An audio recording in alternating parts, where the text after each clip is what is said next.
Hey everybody, welcome to Communities Corner. Today we have a special guest, Ray Poynter, who will be joining us. The goal of Communities Corner is just to get conversations with experts in the field and learn more about their experiences and what we can do in the MR world to kind of better educate our customers and also to help drive insight. So Ray, thanks for joining us today. Hi there, glad to be here. Awesome. So yeah, today we have a couple questions. It'll be a conversation between Ray and I. So Ray, I think I'll kick it off. And essentially what we're going to be talking about today is a theme of what clients talk about when they talk about communities. So some general questions that, we both tend to hear, I think, when people ask us about communities. So Ray, I got a first question for you here. Can people often ask, can we use their video or photos as marketing assets in the community as they're running these studies? They, frequently it's like, hey, we want to use their photo or video. Do you know if that's something that can be done, or what are your thoughts on that? Well, it's a question I love to be asked before the project is set up, because the answer is it depends. It depends, first of all, on which country you are in, because there are very different rules about using videos and pictures in different countries. The second is, it depends how you set up the community, which is why I say it's great to know in advance.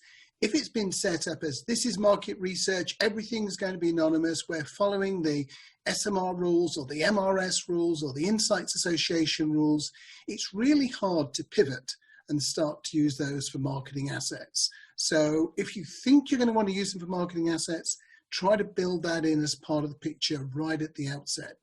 And then, of course, the third one is it depends what sort of permissions you get from people. And one of the things I would say is if you're thinking of doing it, make it a benefit. Don't say, oh, would you mind if we used your photo? Saying, hey, and if you're really lucky, there's a chance we'll use your photo or video in one of our social media feeds or your face on a poster. So make it a benefit. Right. So it's a lot how you position it, right? If you position it as something exciting and, it's going to be good for the member, then they're more likely to consent to it. But I think getting their consent is key. Yeah, and getting consent in advance is usually not difficult. Going back to somebody afterwards is much harder because they think there might be some sort of trick involved in it or whatever. They may be hard to trace anyway. So always try to do these things up front if you can. Yeah, that makes a lot of sense. And I think, kind of, going along with that, it seems like anytime you should err on the side of caution. If you think you're going to need something in the community, ask it up front. Even if you don't use it, it's better, I think, to initially set it up like that, right? To where you have those things initially in either frequently asked questions or something they agree to. It's better to do it up front, even if you're never going to use it. Definitely. Yeah. Cool. Another question that comes up, especially in today's age of different countries and people dispersed, is people ask, can we run communities in English only, or should we do it in other languages and things like that? What sort of advice do you have for people when those kinds of questions come up? I mean, this used to come up more than it does now, but I still hear it from time to time. And usually the answer is no, you can't run it in English only. There are exceptions. If you're one of the big American airlines, one of the the UK, British airline, you want to do a survey of your business class flyers, well, you're talking to those people in English anyway. So yes, you can run a community in English. I'll give you a slightly funny side story about that in a second though. But I have a great way of explaining why in general it's a bad idea. There are about 41 million people in the United States who can speak Spanish. So if you are running a brand out of Madrid, Spain, you might look at that and say, I could run that community in the United States. I could get a representative sample. I could match it by age, by gender, by region, by income. Surely that would be representative. And I ask anybody who's living in the States, if I only interview in Spanish, is it really representative? Well, that's the same if we say that in English elsewhere. And the slightly funny story about one project I ran, it was in English because all of the services that were being offered were in English.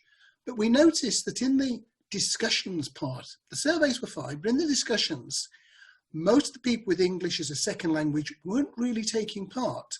The Americans, the Brits, the Australians were dominating the conversation because they could type faster, they felt more authoritative in English. So we ended up having 2 discussion forums, English as a first language, English as a second language, and that helped make that work. But normally, no, you need local languages. Yeah, that makes sense. I think, it's kind of a parlay to that question. Things that come up a lot is, I know I have this community, or my community is going to be made up of English speakers and French speakers. Should I commingle those into one community? So based on your reaction, I think I know your response there. So Mais non. Yeah. C'est pas bon. Yeah, it really would not work. I mean, you just got to think north of the United States up to Canada. You're not going to mingle the Quebecois with the people of Ontario. No, that's definitely true. And you kind of touched on it in your answer previously, but a little bit, that I was kind of thinking is another question that comes up quite a bit from clients is, do I need my community to be representative of the population? And what sort of response do you typically give if that sort of question comes up? No, almost never. If you are the government and you're trying to use a community to represent the country, then you might want to be representative. Yeah. Normally, you want to represent the target group. Now, what is the target group? It might be regular customers. It might be people who buy face-to-face. It might be everybody who's interested in malt whiskey. It's never the population. It's a group of interest. And it comes with the name. We're talking about communities. Yeah. A representative group right across the population is not going to be a community. You want something in common, something that's going to hold their interest, make them want to contribute. Yeah, no, I think that makes a lot of sense. And typically it's not that it needs to be representative, but that you need to make sure that you have all of the segments in your community that your brand is going to be, doing research with. So I think, that's kind of more important than making it representative, because like you said, by default, it's not going to be. It's going to be made up of, your specific audience. So I think that makes a lot of sense. And then, going along with that, with customers, oftentimes I know clients ask me, hey, we want to create a community of non-customers. We know what our customers are going to say, but it'd be beneficial either to have, we have our community of our customers, but it might be better to also get the feeling of non-customers. What sort of advice do you give to people that ask, like, hey, can we create a community of our non-customers? It's difficult is the first advice. So let's imagine that you're the Republican Party. You know what Republicans think. So you think, let's have a community of Democratic voters. Well, they're not necessarily going to want to join in and talk to the Republican Party about their concerns and how they would like to see the changes take place, because there's not a community of interest. So if you've got shoppers of your brand, your Pepsi, having a community of Coke drinkers, you haven't got anything to deliver to them. You can't change their brand. You can't improve their brand. You can't offer them new services, new alternatives, new ways of thinking. So there's a difficulty in creating a community when we're talking about non-customers. If it's a short-term community, then incentives are more important. And so a community of non-customers, probably you're still going to think about it as being a section of the marketplace. So if we're thinking about colas, you would probably still have to have some of your customers in there, because otherwise it would seem like a really strange place to be just a soft drink. So it's difficult to get non-customers. There are a few special cases which it works. Lapsed customers can be a very interesting case. So I always used to buy a GM. I haven't bought a GM anymore. Have a community of those people. What should GM do to win people like you back? Actually, that will often work. So that would be a special case. Right. Then the other case is where you want to look at an area of interest. So let's have a look at football fans. Let's have a look at people who like baking. Let's have a look at people who are running the home. And I remember a community, an apple a day, which was all about health and things like that. So if you can get a topic-based community, then that will have a lot of non-customers in it. But it's not a pure non-customer community, because Right. they don't have a community of interest. It comes back to exactly the same point we made before. The word community isn't just there for prettiness. It actually means Right. something. Yeah, no, that's true. I think you kind of hit the nail on the head when it seems to be that it works better if it's a theme, right? If you're, let's say you're a pizza company, well, you just don't have like a non-customer, in this pizza community. You could create like a pizza community that talks about just pizza and things and that, and then kind of mix in different things you want to know about other brands and so forth. But I think you're right. If you center it around areas of interest rather than specifying just non-customers, it's definitely more effective in that regard. Great. Kind of another question that comes up, I think, is, we only want to hear the good things from members. Do we want to allow members to be critical? And I tend to say, yeah, you want them to be critical, but I know a lot of people are frightful of that. What's sort of your response to that, Ray? I think it's a great question. I remember sitting there in a meeting with a letter delivery service, not in the US, not in the UK, and they wanted this community to say, but we really don't want anything that might damage our reputation. So can we stop people in the discussions saying anything negative? And I said, well, you can stop people saying things negative, but you can stop hearing people say things negative. You can't stop them saying them. So they will say them offline. They'll say them on Facebook and in Twitter. Do you really want to be in a situation where you are not hearing what these people are saying? Putting your fingers in your ears and going la la la isn't actually going to help you. What you really want, and this is a phrase that I hear quite a bit, is critical friends. Your real friends will tell you, yes, your bottom does look big in those trousers. And that's what you want in the community. You want critical friends. Yeah, that makes sense. Someone will tell you the truth no matter what, right? Yeah. No, because you're right. Like at the end of the day, you want to get, the insights around your brand or product, service, whatever your community is about. And if it's critical in nature, like oftentimes that can be good feedback as well. And if not better than just hearing positive things, right? Well, it's really hard to learn from positive feedback. That's true. Yeah. Yeah, no, that's definitely true. Another thing, I think we can talk about, kind of qualitative research as a big aspect of the community.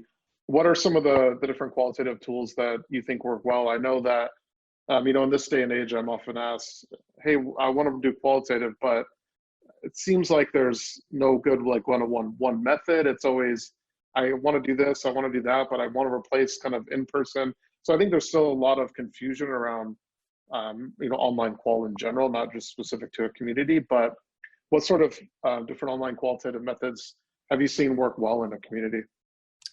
So we're probably going to break them into a couple of categories, one which is synchronous and the other is asynchronous. So when I say synchronous, I mean everybody's on board at the same time. You've got 6 members of your community. They rocked up to a web chat or a text-based chat, and they're talking, and you're getting some really fast feedback. So that's got some benefits to it, no doubt about that.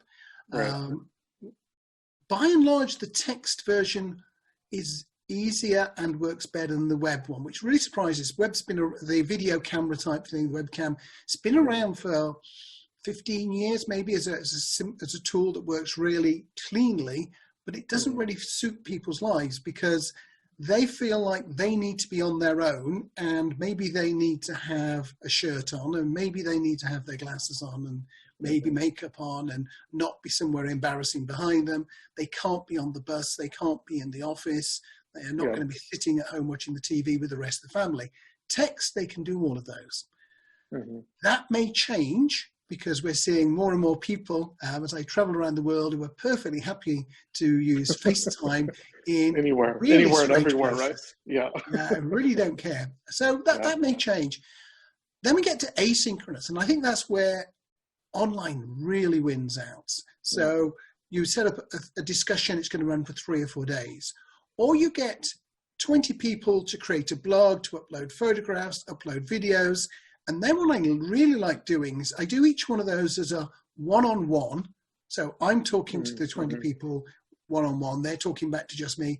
But then I will open it up and everybody can explore what everybody else has said. And all right, she said the same as me, but he's got a different angle and so on. And you get that extra richness. And that's not available to you with most face-to-face techniques. And that works really, really well. And then beyond that, and people have got different names for them, secret missions. So, okay, the next time you travel on the train into New York, I want you to take a picture of everything that annoys you about the journey, which things get in your way, which are inconvenient. And then at the end of it, post those back and put a little comment next to them and explain why it's annoying and things like this. And people love those sorts of missions. Right. Kind of gives them something to do, right? That's active, engaging. They're keeping their eye out for different things. Yeah, I think that's really good. What have you seen in terms of, obviously mobile apps have been around for, a decade plus now. What do you see in terms of communities being on both mobile app and both, online? Of course, online versions, mobile friendly on the browser, but it seems to me that the app kind of gives a little bit of cachet. And the way that I like to kind of explain it is, hey, when you're you kind of mimicking what people are currently doing on social media and mimicking those behaviors. So it tends to work pretty well if you have an app that also links back up to the community. But what are some of your thoughts there, Ray? I think we need to work out why they're not taking off, because they are so much better. But they're really quite a small percentage of all the jobs that are done. I think maybe there's not enough skill in the team setting up the projects. There's not enough thought and time, because there's no doubt that an app-based project is going to work better if you've got it set up right, if you've got everybody downloading the app, if you've got them up and running. And it's really somewhere in that process that people are losing it. Yeah, that makes sense. I'll put you on the spot here a little bit. What do you see as like the biggest reason that a community tends to crash and burn, and what are some of the big blind spots that people should watch out for? The most frequent reason is people not using it enough. That would be far and away. You recruit 1,000 people, you tell them you're going to be talking to them for 6 months, you talk to them intensively for 2 months, and then it suddenly becomes a ghost town. And then the next time you send people a message, they've lost interest. There is no sense of feedback, no closing the loop. The second one is relentlessly boring projects. So I went into one client and they said, well, we're finding the response rates are going down, people are dropping out the community. I said, what do you test? Well, we mostly test compliance letters. So they were sending out these letters. And do you think this is a better wording for the legal compliance team? And people were finding it really boring. So you can't keep doing that. You do have to put stuff in that's fun. You've got to have a feedback loop so that people know that they're being listened to. All of those bits and pieces, if it's really going to work. But certainly that would be one. And probably the other one is recruiting the wrong people. So if these are hard to recruit people, you don't have a customer list, so you do purchase sample. And actually it turns out most of them are only there for the incentive, because they thought it was some sort of lottery site or whatever. Then those can be really disappointing communities. Yeah, I think those you really have to set the message early and the tone. And I think when we're talking about, can I do non-customers or customers? I think when you're recruiting, it's definitely better if there's a brand associated with it, because I think it adds more legitimacy to it rather than just the blanket community. Unless, like you said, it's fun, engaging, there's a good plan that goes with it. I think a lot of times these communities fail because either, like you said, they go great for 2 months and then they kind of go dark and there's no plan. But I think it kind of goes back to the thing, right? If you plan to fail, you fail to plan kind of thing, where you need to plan it out for the year and plan out those activities at such a crucial time, especially in the beginning, and letting that transparency and the feedback loop that you mentioned of closing the loop and letting your members know, like, hey, this is what's expected. This is what's going to happen. I mean, one of the things that's really interesting are that the agencies who do a really good job of managing clients, one of the things they do is when their clients go dark, they generate projects just to keep the community lively and having something to do. They will generate projects. How green are you, and things like this, and report them back so that there isn't this lull. Right. But of course, if you've got a client who's self-serve, somebody's got to really take responsibility for that community. Yeah, I think that's right. What do you do about inactive members, Ray? Do you kick them out? Do you try to re-engage them? What's your thoughts there? Generally kick them out would be the strongest one, because one of the things you want to be able to quote is a high response rate. And one of the ways of quoting a high response rate is kicking out the non-responders. So that kind of all makes sense. Yeah. I would often want to interview people about why they're not responding, because maybe it's something, it's us, not them. Maybe it's you. Very occasionally. And you may find that it's as simple as they're not monitoring that email anymore, but if you changed it to this email address, or you change to SMS or something else, then they would be really happy to respond. So a small number of people, it can be something like that. But when you talk to them, it's usually, I'm not interested anymore, which is fine. Yeah. People's interests change, right? That's what you always have to expect some attrition and re-recruit. I think it's natural for any community, right? I mean, even if you think about communities outside of the online world, in a real community, people move in the community, people move out. So it's a natural kind of, I guess not maybe progression or state or thing that happens. So it's definitely there and present. Yeah, great. Anything else that you want to add, Ray? I think, those are good questions, and I think we got some good conversation going. Any final, parting words or things you want to add about communities? Yeah, I kind of two things which I see coming through. We're beginning to see the start, and one of them is story detection techniques. So looking at the data across different surveys, across different discussions, to say things like people are getting more worried, or people are getting happier over time. Those sort of things which you can't notice within one project, but you can notice over time, especially with automated tools that will look at just the sentiment. If you imagine you took all of the discussions you've done and all the open-ended questions for the last 4 years, it'd be a really trivial matter to plot sentiment over time. Yeah, I think that's key. I agree with that. Yeah, sentiment is huge, I think. Yeah. And the second one is collecting information. We're beginning to see chatbots coming in. And one of the limitations of the size of a community is how many community members can you manage properly? Well, you can manage more people if you've got chatbots talking to them and chatbots answering their questions.